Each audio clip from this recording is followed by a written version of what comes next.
beside the point to him. Because he doesn't see it as making bad choices. No. He sees himself as having a disease, something innate, malignant, growing inside him, like it's part of his actual structure. So if the bad is a cancer, then trying to be good is like treating cancer with good manners. Pretty much. It feels futile. He thinks he's fighting his destiny, not just, daily temptations. Okay, so inescapable internal corruption. Where does he go from there? Fear number 5. Back to the source of the advice. The parents. The fear of failure in their eyes. Oh, what if I never make you proud? Which, given the cancer metaphor, feels inevitable to him, right? Yeah. If he's intrinsically bad, then disappointing them is basically guaranteed.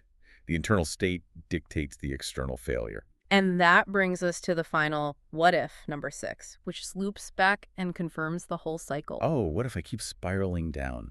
It's the conclusion, the title of the song, the inevitable trajectory. It's such a brutal, logical progression he builds for himself. It really is. It's like, I can't do it, don't know how. Yeah. God might punish me for it. Twice as broken. Because the problem is me, intrinsically cancer in it. Therefore, I will fail the people I love, never make you proud. So the only possible outcome is Spiraling. He's essentially diagnosed himself as terminal. emotionally, spiritually terminal. Yeah. He's processed his struggle into a kind of airtight case for despair. So, okay. Right. He's received the parental advice. He's articulated why it doesn't work for him internally through these what-ifs. What's next? Does he just give up? Not quite. He starts testing the foundations. He looks at the big moral rules, the societal and spiritual precepts he is supposed to follow. And he holds them up against his own feeling of brokenness. Exactly. And finds they just don't compute. They don't work for someone who feels like him. Let's take the first one he challenges. The big one for social interaction. Love your neighbor as yourself. The golden rule, yeah.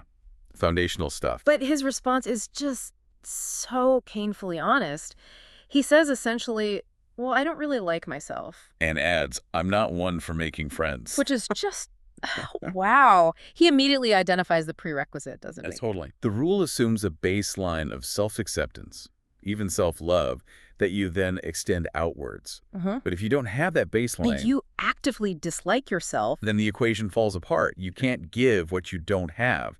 The whole basis for that social contract just dissolves for him. Okay, so social morality is out because he lacks self-worth. What about the spiritual side? The biggest commandment. Love your God with all your heart. Same problem, different angle. His counter is just as direct. It's hard to love with a broken heart. And I don't care to play pretend. Again, that brutal honesty. He's refusing to fake it. Yeah.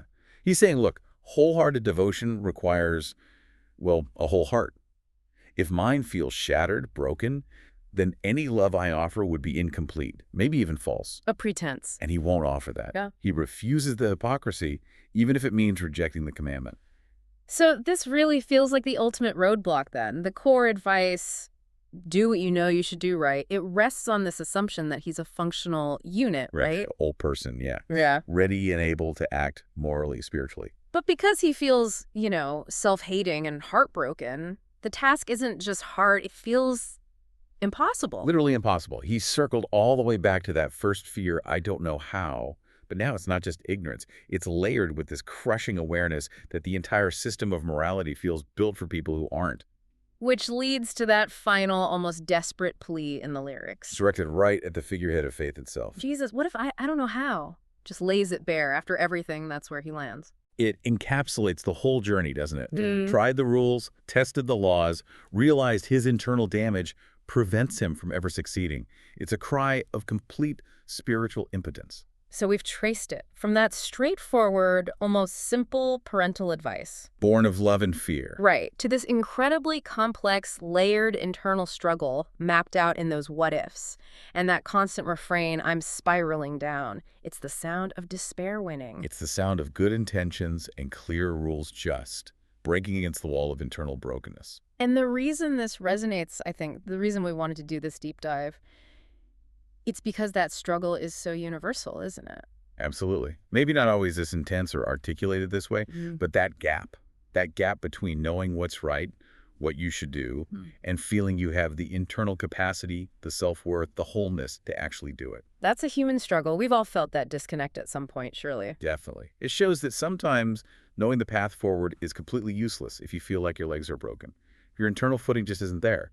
The narrative here focuses so much on the consequences of failure disappointing parents, being twice as broken. But the root cause he identifies is that feeling of innate corruption. So deep inside my bones, cancer just keeps growing. That core belief about himself. So for you, the listener, maybe the final thought is this. If someone genuinely feels that way, like the problem is an intrinsic terminal part of them, what kind of help even works? Right. What kind of support or guidance could possibly get traction when the person believes they're fundamentally unfixable? It clearly needs to be something more than just be good, right?